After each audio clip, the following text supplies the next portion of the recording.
crime lab was able to extract profiles from the evidence in all of those cases and link them together by DNA. That profile was later used to link to the Ventura murders of Lyman and Charlene Smith, which occurred in March of 1980.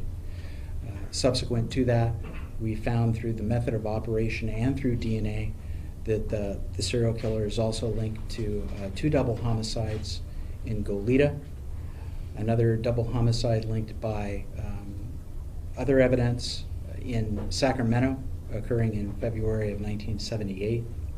And there are other homicides and offenses that are also believed to be linked to the offender. At this point, 12 homicides are officially linked, with a 13th homicide in Visalia as well. Roughly 52 rape, sexual assault attacks in Northern California, and in the Ransacker series as well that predates that particular series, about 130 plus burglaries are part of that series. So part of the confusion about this offender may be all the acronyms that he's known by. It's because he was really a serial offender in multiple areas, and he just evolved over time. And so he was known as the Ransacker initially in Visalia, 1974 to 75. The East Area Rapist in Sacramento, 1976 through 1979. And then the original Night Stalker as he migrated into Santa Barbara, Ventura, and Orange County. He was subsequently dubbed the Golden State Killer by a writer, Michelle McNamara, in 2013.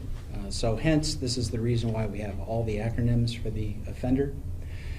And today we know him by name, which is something that we've all looked forward to for a long time. Happy to say that along the way as well, we're grateful for a lot of accomplishments that have come out of this investigation. This investigation has created change to DNA laws in the state of California. Senate Bill 1242 in 2003 empowered the state to forcibly extract blood from qualified prisoners in the prison system. Up to that point, we couldn't do that by force. With the assistance of Mr. Harrington, Keith Harrington's brother, we were able to get that passed through the Senate. And then following on the success of that, Proposition 69 in 2004, giving California an all-felon DNA data bank. So out of this investigation, out of the efforts that started with the Orange County Sheriff's Department and then evolved elsewhere, we have accomplished a lot for public safety, for the citizens of California. We're grateful for that. And most of all today, we're just grateful to be part of and to share in the success of law enforcement and the identification of the offender. Larry, you've obviously lived with this for decades. Yes. Numbers come out of your mouth like they've been in here forever. The frustration for you, talk about that. And now that you know who he is, did you go to Google right away and say, who is this guy? No, frustration is it just comes with the job, and you don't really get frustrated at the point where you feel frustrated. It's just an elimination. It's a momentary disappointment, but it passes quickly and you move on to the next offender. In this case, I have the feeling that our work is now just begun once again. We have a lot of work behind us. We have a lot of work in front of us to assist the victims that currently exist, the survivors, their families, and to determine where else and what else the offender might be responsible for. So these frustrations, they don't stick with you long. Tenacity is a key component of any good investigation and investigator, and I don't think that we'd be appointed to that position if we lacked that. So frustration, not really big. If anything, with each eliminated suspect, it just drove us all the more to continue to look. Can you talk about what it was like to talk to the victims, to be able to call them up, the families? It's a call that you can probably hear it in my voice. I breathed a sigh of relief when I found the offender had been identified, and I spoke with the homicide sergeant in Northern California that participated in the interview of him. And it's just this kind of a visceral sigh of relief from deep within that I haven't felt ever. And this case has been one that I'm not the only investigator. There are many investigators over the course of this entire series who have just lived saying and praying, I hope I live to see the day that the offender is identified. And today is that day. And I think some of us are still experiencing a little bit of shock. There's mixed emotions that come out of that. But calling the victim, I kind of experienced all of that in speaking with the survivors, and they're elated, and it's just begun though. We've got to get together with them and kind of share in this more deeply, and they have questions, of course, that we're all going to be seeking to answer. So we'll be working to answer those questions as best we can, and in doing that, I think it's going to bring about some healing that begins today. Can you talk about how the suspect was actually, obviously you had the profile, the DNA profile, but how did you come to identify this person as the suspect? And did his name ever come up before during all these years as someone of interest? I can respond to the second part of that. I can't comment on the investigation currently being conducted up in Northern California that we're sharing in that process as well, so I can't comment on that. I can say that I kept a data bank of people that we were looking at over the years and had over 8,000 suspects in that data bank that I looked at over the course of that time. And so the name did not come up. As soon as I heard the name, I've kept the data bank and I ran them through it, and no matches. I discussed that with Northern California Homicide. No matches. I share my data bank with them, and they concurred, yes, no matches. So the name had not come up. Have you picked a time or date for the reunion? We haven't picked that, but there may be one or more reunions, and that's something that we very much look forward to. It's something we've looked forward to for a long time. Can you lead us just one more time again through the exact nuggets and specifically how you move this case forward? While moving the case forward, it was like breathing life back into an elephant is kind of the metaphor that I use for it. Homicide investigations come to you kind of just repose, laying on the earth devoid of life, and it's our job to kind of breathe life and fire back into those cases. And doing that in a case like this is a pretty large effort. It requires a lot of sacrifice on the part of everyone involved. So the big part of that, of course, initially was what our crime lab did and linking the offenses together. The next part of that is you just take it logically.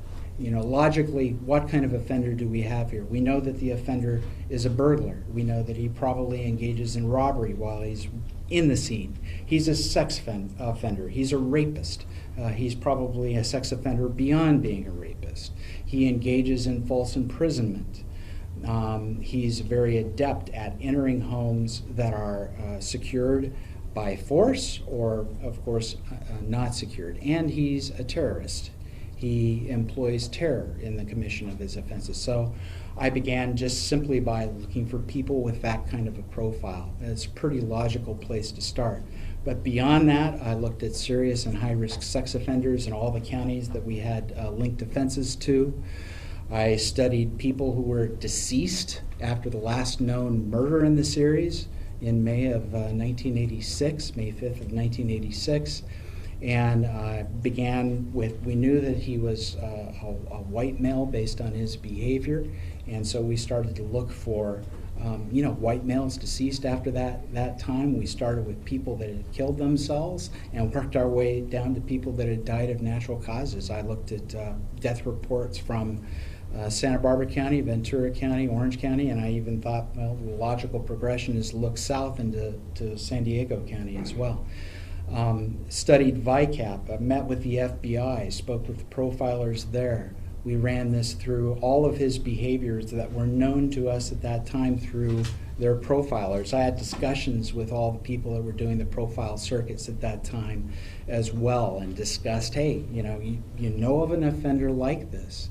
And time again, through all those discussions, no, this is the only guy like this on the face of the earth. I checked through Interpol, communicated the MO of this offender globally.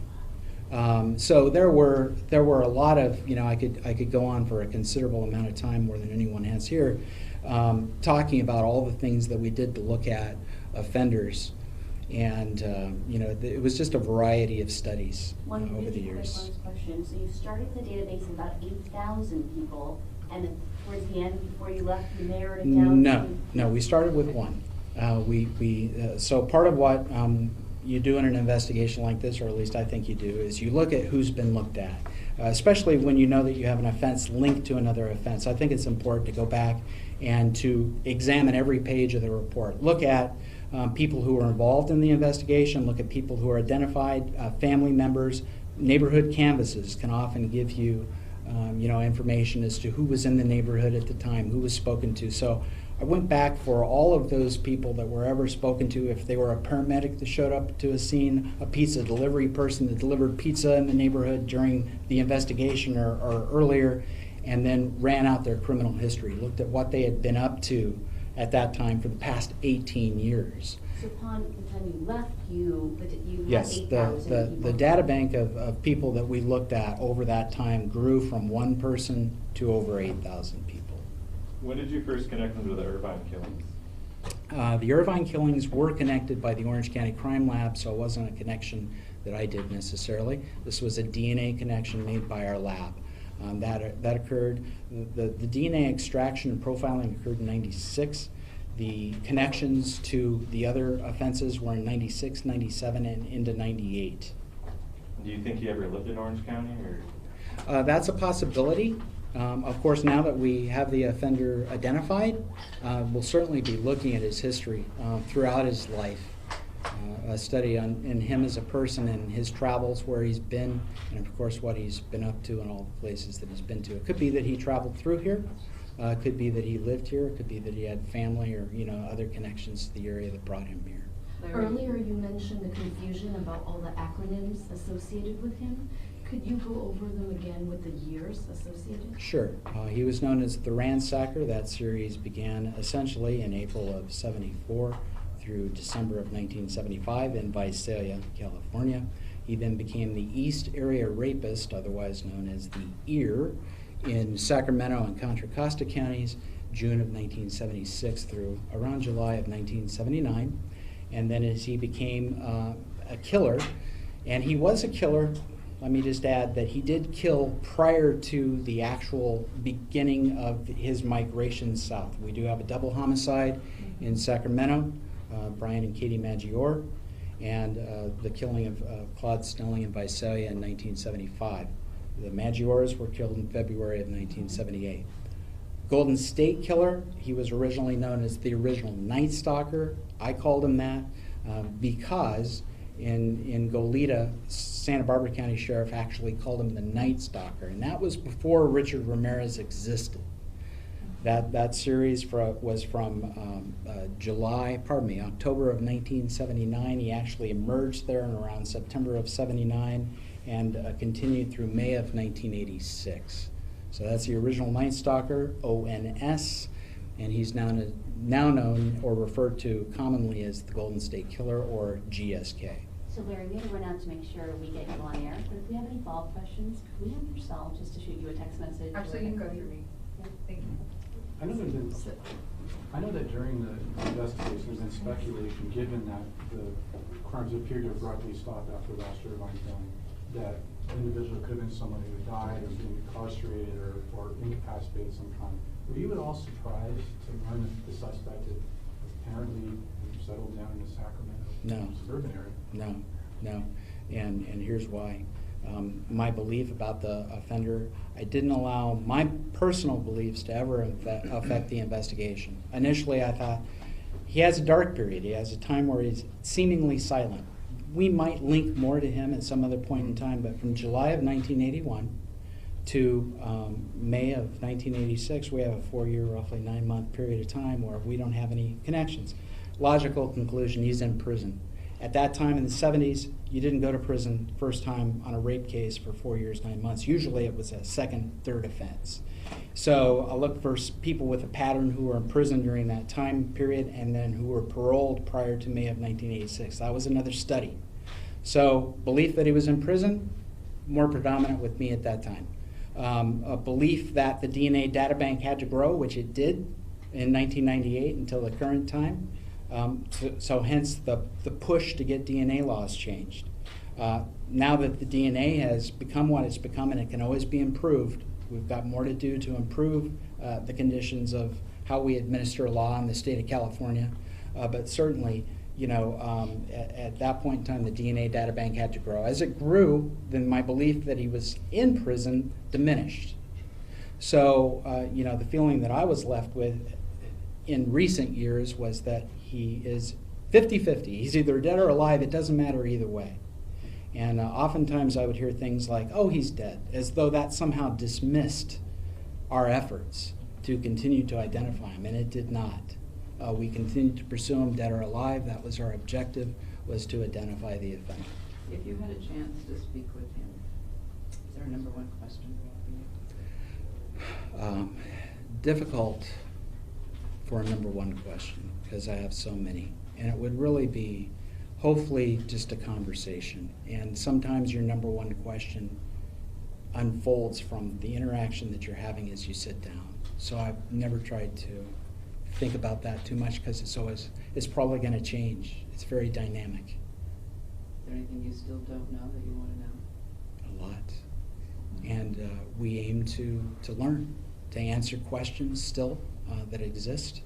And that's part of what we'll be doing in the days, weeks, and months and years to come, is to answer many of those questions. I don't think we'll ever have all of them answered, but it's important, I think, for the victims to answer as many as we can. Sir, can you just clarify, are you going to return to work on this case in light of this arrest, or how does this all work? Dependent upon, you know, whatever my department authorizes. I'm now a Riverside County District Attorney's investigator, and so those decisions can be, you know, worked out by my administration there. You know, I do answer to them now, so I can't really completely answer that question. Certainly the willingness is there. We'll see, you know, to what degree I'm able to do that. How often did you stay in touch with the Harrington family during these decades? The last conversation I had with Bruce Harrington was after the passage of Prop 69 in 2004. And Bruce essentially told me, you know, Larry, don't take it personally, I like you, but I don't want to talk to you again until you identify the offender. And I said, I'll make a promise to you right now, the next time I call you will be when the offender is identified. And over the years, there have been a lot of stories and press and media compositions that have been put together, and I've been asked time after time, can we get in touch with the Harringtons? And it's like, you can do what you want, but it's not going to come through me. Because I told the man I would not talk to him again until I had the name of the offender. So I'm happy to say that the next conversation I've had with the family after that promise was just today. So the phone call was today? Yes. What time? This morning. And just to confirm, you were on the case from 1990? 1998 98 to through 13. February of 2013. Mm-hmm.